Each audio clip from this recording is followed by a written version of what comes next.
त्यानंतर आता एक वेगळं प्रकरण आलेलं आहे. राष्ट्रवादीचे अजितदादा नाही, खूप मला म्हणजे ते बातमी वाचल्यावर प्रचंड वेदना झाल्या की वैष्णवीचा कशा पद्धतीने आत्महत्या नाही तर ती हत्याच आहे. तिच्या आईवडिलांच्या तिचे संपूर्ण बाईट मी आज ऐकले. कालही बातम्या चालल्या होत्या, त्यातनं माहिती घेतली. पुण्याच्या पोलिसांशी मी त्या ठिकाणी बोलले आणि ही आत्महत्या नाही तर तिला आत्महत्येला प्रवृत्त केलं आहे. ज्या पद्धतीने तिच्या शरीरावरती खुणा होत्या मारायच्या, तिचे वडील आणि आई सांगत असताना अक्षरशः हृदय असं पिळवटून निघत होतं, डोळ्यातनं पाणी येत होतं की एका मुलीला तळहाताच्या फोडासारखं वाढवतात आणि लग्न करून दिल्यानंतर तिच्यावर थुकतात, तिला मारहाण करतात, तिचे केस उपटतात. अरे माणसं आहेत का हैवान आहेत ही? मी तुम्हाला या ठिकाणी अतिशय जबाबदारीने सांगते, तो काय नाव त्याचं ते हगवणे, तो कोण पण असू दे, कुठल्या पण पार्टीचा असू दे, कोणाच्या किती पण जवळचा असू दे, पार मांडीला मांडी लावून बसणारा असू दे, तरी त्याला शिक्षा झाल्याशिवाय राहणार नाही. वैष्णवीला न्याय मिळेपर्यंत आम्ही त्याचा फॉलोअप करू. वैष्णवी ही फक्त तिच्या आईवडिलांचं आडनाव बहुतेक कसपटे आहे, त्यांची मुलगी नाही तर ही या महाराष्ट्राची मुलगी आहे. आजसुद्धा 21व्या शतकामध्ये हुंड्यासाठी ज्या पद्धतीने मुलींना मारलं जातं आहे, त्यांना मरण्यासाठी प्रवृत्त केलं जातं आहे. अरे तिच्या 9 महिन्याच्या लेकराचा पण कोणी विचार केला नाही. आणि त्या बाईला म्हणजे तिला ज्या पद्धतीने टॉर्चर केलं गेलं ते अतिशय अमानवीय आहे.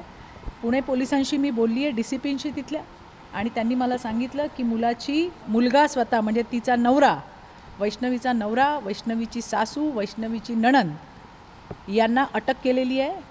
तिचा सासरा म्हणजे राजेंद्र हगवणे आणि त्याचा दुसरा एक मुलगा सुशांत बहुतेक नाव आहे हगवणे, हे दोघं फरार आहे. पण मी तुम्हाला विश्वासाने आणि जबाबदारीने सांगते, लवकरच ते पकडले जातील. कुठल्याही पद्धतीची क्षमा होणार नाही.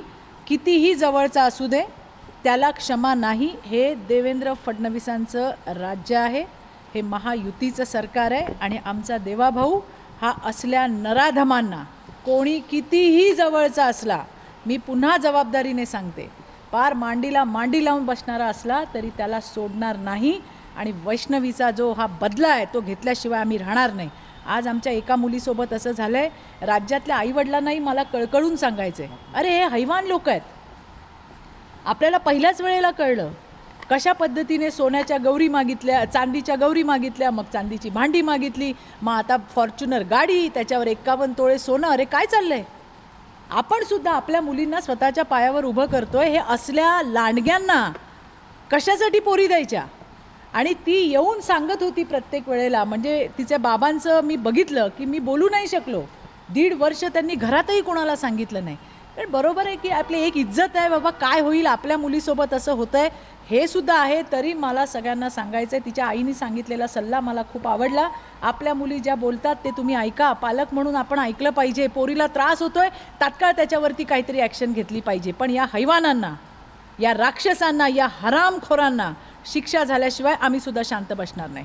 वडेट्टीवार नेहमी सैनिकांच्या शौर्यावर, अहो या वडेट्टीवार आणि विरोधक यांना देशद्रोहाचा रोग जडलाय का, हा मोठा प्रश्न मला पडलाय. आज संपूर्ण जग भारतासोबत उभं आहे.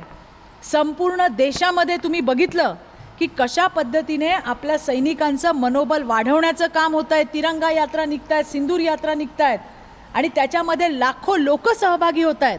असं असताना किती मारले, कुठे पडले. मला तर मोदीजींना आणि देवेंजींनाही सांगायचं आहे की मुख्यमंत्री महोदय आणि प्रधानमंत्री महोदय, या सगळ्या वाचाळवीरांना एका गाडीत भरा आणि यांना एकदा बॉर्डरवर सोडून या.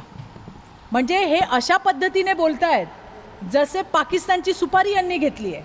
हे असे बोलतायत जसे हे पाकिस्तानचे प्रवक्ते आहेत. अहो त्या पाकिस्तानच्या मीडियामध्ये विजय वडेट्टीवारांची व्हिडिओ क्लिप वाजवली जाते.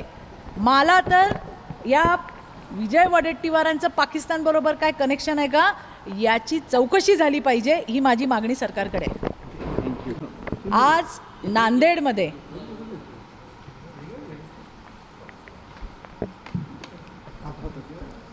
नांदेडमध्ये या ठिकाणी आमदार श्रीजया चव्हाण, त्याचबरोबरीने आमचे नवनिर्वाचित शहराचे अध्यक्ष राजूरकरजी, त्याचबरोबरीने प्रवीण सालेजी, त्याचबरोबरीने हंबर्डेजी, त्याचबरोबरीने आणखीन सगळे मान्यवर, हे सगळेजण सिंदूर रॅलीमध्ये उपस्थित होते.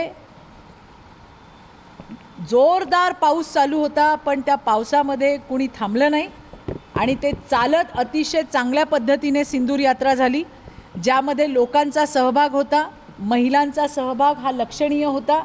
एका ठिकाणी देशाच्या सैनिकांना त्या ठिकाणी त्यांच्या शौर्याला सलाम करण्यासाठी भर पावसामध्ये सुद्धा कुणी नांदेडकर थांबला नाही, तो चालत राहिला आणि त्या ठिकाणी त्यांनी त्या वीर सैनिकांना त्यांच्या शौर्याला सलाम केला.